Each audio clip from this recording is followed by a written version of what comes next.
Nem todo vício tem cheiro ou cor. Alguns se escondem na rotina, outros no silêncio e muitos até parecem virtudes. Olá você, tudo bem? Antes de mais nada, deixa aquele seu like, se inscreve no canal e ativa o sininho para você não perder nenhum vídeo. E isso também ajuda essa mensagem a chegar a mais corações, a mais mentes. E hoje nós vamos falar sobre os vícios silenciosos. Aqueles que não deixam marcas visíveis, mas corroem por dentro. E aqui vai a pergunta que eu quero que você guarde até o fim. E se o maior vício da sua vida não fosse algo que você usa, mas algo que você repete? Eu prometo que no último minuto você vai entender como identificar e quebrar esses ciclos que estão te segurando sem você perceber. E eu te pergunto, já se sentiu preso a algo que nem parecia um vício? Se já, então fica comigo. Quando a gente pensa em vício, vem logo à cabeça álcool, cigarro, drogas. Mas existem outros vícios. Há alguns que não têm cheiro, cor ou gosto, e justamente por isso são mais perigosos. Vício em aprovação, em estar ocupado o tempo todo, em redes sociais, em comprar para se sentir melhor, em controlar tudo, em repetir padrões emocionais.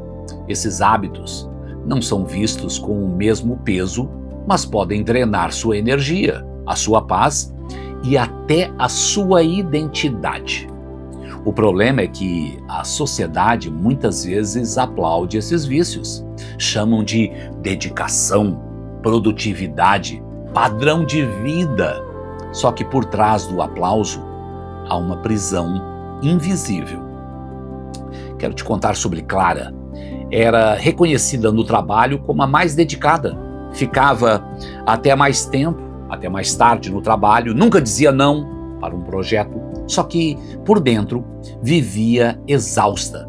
Ela percebeu que tinha um vício em aprovação, precisava constantemente da validação dos outros para se sentir bem. O vício dela não deixava cheiro, mas deixava uma marca silenciosa. A sensação de que nunca era suficiente. A virada veio quando, em uma sessão de terapia, a psicóloga perguntou: quem é você sem o aplauso? Essa pergunta foi como um choque. Clara percebeu que estava trocando a própria saúde pela sensação temporária de ser aceita. Outra história interessante também é a do Ricardo. Ele não bebia, não fumava, não usava drogas, mas tinha um vício em estar ocupado. Não conseguia passar um dia sem produzir algo. Se tinha uma hora livre, preenchia com tarefas. Por fora parecia disciplina, por dentro era uma fuga. Ele tinha medo de ficar sozinho com os próprios pensamentos. Quando, por força das circunstâncias, ele precisou passar uma semana em casa, se recuperando de uma cirurgia, ele entrou em pânico. Foi aí que percebeu o silêncio e a pausa o incomodavam, porque ele não sabia mais quem ele era fora da correria. Marina é outra que tinha um vício em redes sociais. Não para postar, mas para consumir a cada notificação uma descarga de dopamina. A cada rolagem infinita, alguns minutos roubados. Quando percebeu, estava passando mais tempo vendo a vida dos outros do que vivendo a própria. O mais assustador é que ninguém ao redor percebia. Pelo contrário, parecia normal. Mas ela sabia que algo estava errado, e principalmente quando começou a comparar cada aspecto da vida dos outros com a vida dela. E claro, sempre se sentia menor. Talvez o vício mais comum de todos seja o de repetir padrões antigos, mesmo quando eles nos machucam. Laura vinha de uma família onde o amor sempre vinha junto com crítica e cobrança. Sem perceber, envolvia em relacionamentos assim. Era como se o cérebro dela fosse viciado na montanha-russa emocional. Brigas, reconciliações, promessas quebradas. Esse vício não deixava marcas visíveis, mas minava sua autoestima a cada repetição. A cura começou quando ela entendeu que precisava quebrar o ciclo conscientemente, mesmo que isso significasse enfrentar o desconforto de ficar sozinha por um tempo. Agora tem também o vício em controle, que muitas vezes nasce do medo. Essa é a história do Antônio, que era aquele que precisava decidir tudo. Onde a família ia, o que ia comer, até como cada detalhe do dia deveria acontecer. Ele dizia que era organização, mas no fundo era um vício em controlar para evitar surpresas. Quando a vida fugia do roteiro, ele ficava irritado, ansioso, sem chão, até perceber que, ao tentar controlar tudo, estava perdendo a capacidade de viver o presente e confiar nas pessoas. E aí entra a história também da Sílvia. Por fora, ela era a amiga conselheira, sempre pronta para ouvir e ajudar.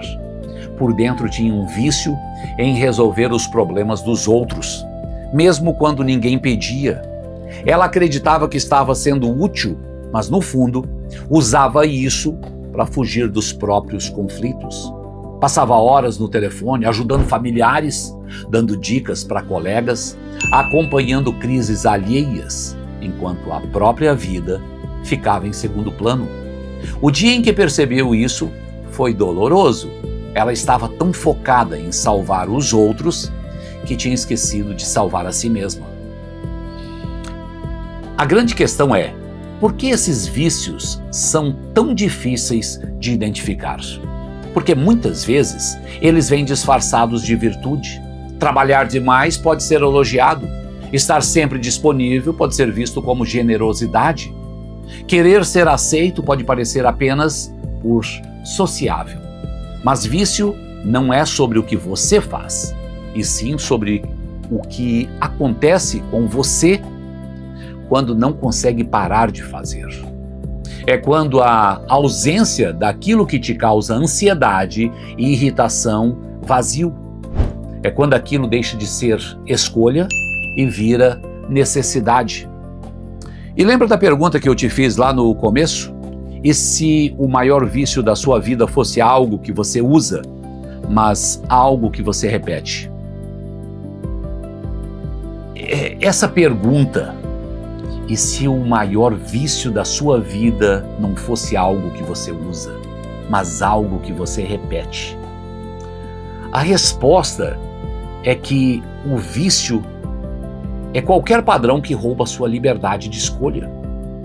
Pode ser uma substância, uma rotina, uma relação, até um pensamento. O que Clara, Ricardo, Marina, Laura, Antônio e Sílvia têm em comum é que só começaram a se libertar quando reconheceram que estavam presos, que estavam com problemas. O primeiro passo para quebrar um vício silencioso é dar nome a ele. O segundo é criar pequenas interrupções no padrão. Não precisa mudar tudo de uma vez, mas precisa começar.